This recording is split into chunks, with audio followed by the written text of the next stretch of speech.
Gina Chimesi here, psych nurse practitioner, your favorite psych nurse practitioner at psych, blah blah. So going on to my next video today, I did kind of the same vibe.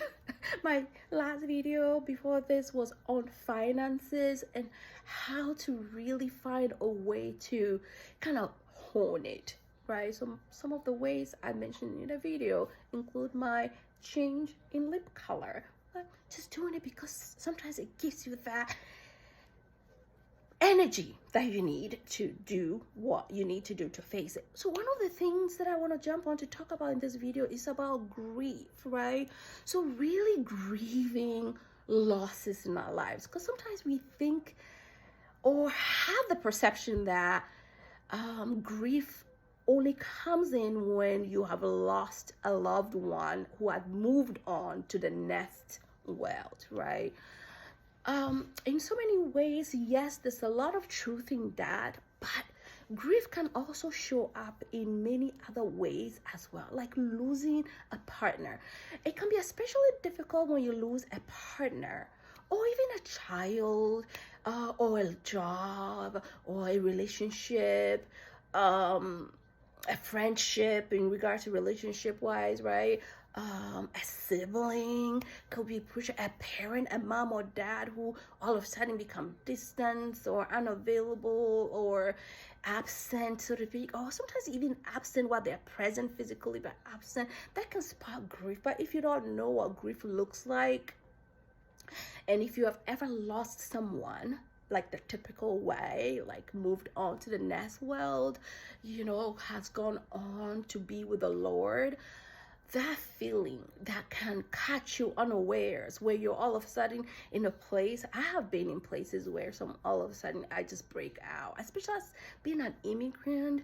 I had times in the past where sometimes it creeps on, like, for example, when I was here the first few years, like around the holidays, I would just break out crying because I hear a song that reminds me of family back home, or a picture or a movie or a song that reminds me of my siblings or my mom or my dad, or friendships or things that I typically would do back home that I don't do anymore. It has to be the new normal.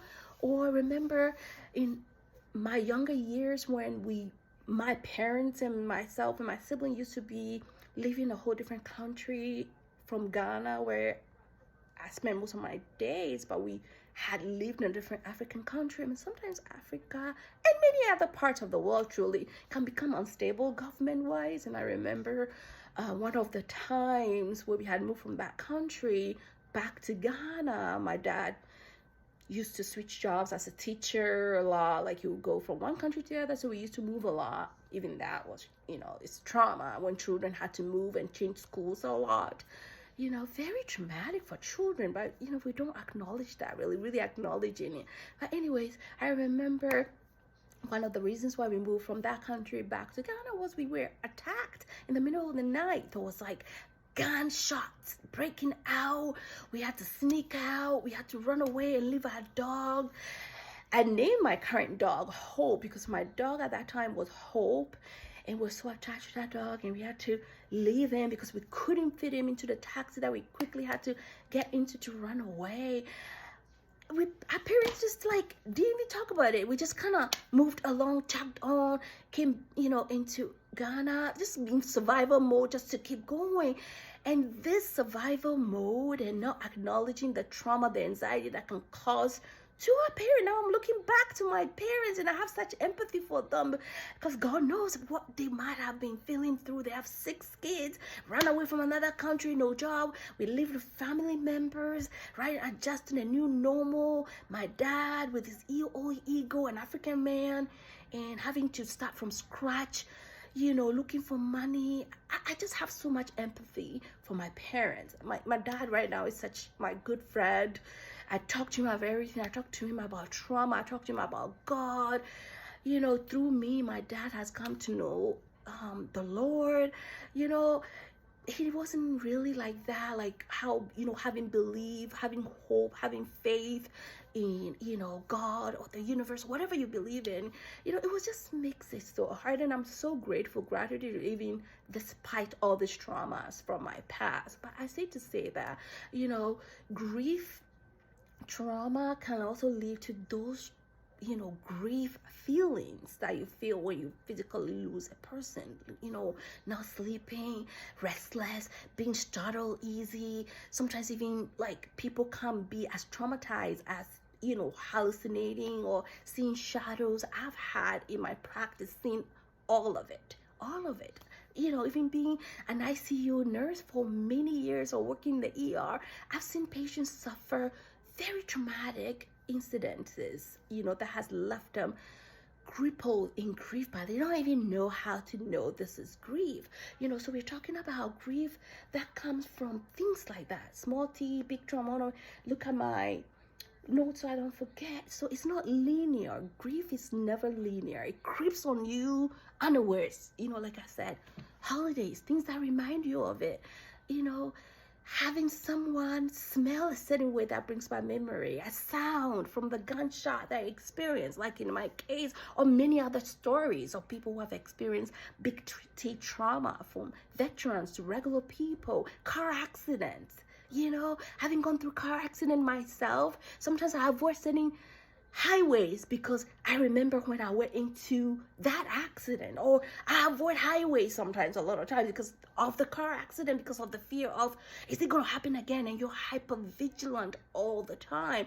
Or having an invasion in your home can leave you crippled and feeling vulnerable, and you sometimes feel like you have to have a lot of cameras, or it just makes you feel unsafe in the world, like you're seeing a bear creep up on you all the time. So you can be vulnerable to being in fight or flight mode all the time, and then swinging from anxiety to sadness to depression and feeling fearful and all this mishmash of emotions. Okay, so I'm just telling you, grief can do that.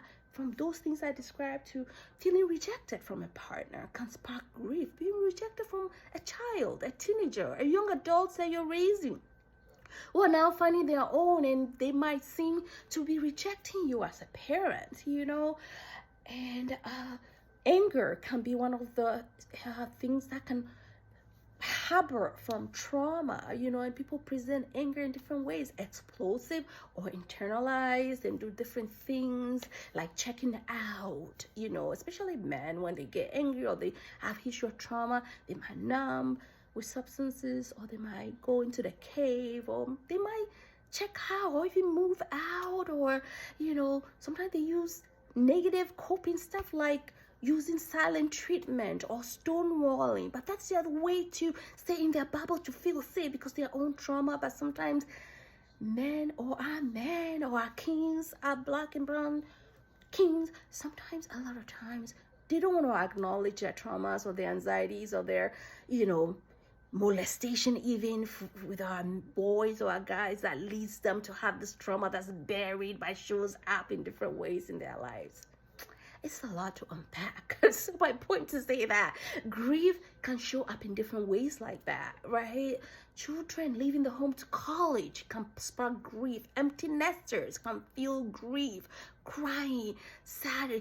You feel worried all the time, trying to hone back to what things were before. But God allows you, the universe allows you to have some of those, so to speak, traumatic stuff happening in your life for a reason. Because like in my case, I use my stories a lot to educate my patients, my clients. And this channel, I use it as a medium to pass on forward. Like I always say, even if one person is hearing my talk and blabbing on, I'm a blabber. I'm at the too muchness of me, and you're willing to listen to them. If you're listening to them, give me a like, a thumbs up, okay? Because this girl is trying to work so hard, trying to pass on this trauma stuff, because I get excited, especially when especially trauma, it pertains to women, and especially with our black and brown boys and men, and we need all those support. You know what I mean? Bring it to light. So one of the other ways to deal with it is like this. Talk about it. Don't hide. If you have a boy, man, find them therapy, family therapy, individual therapy. Find them a coach.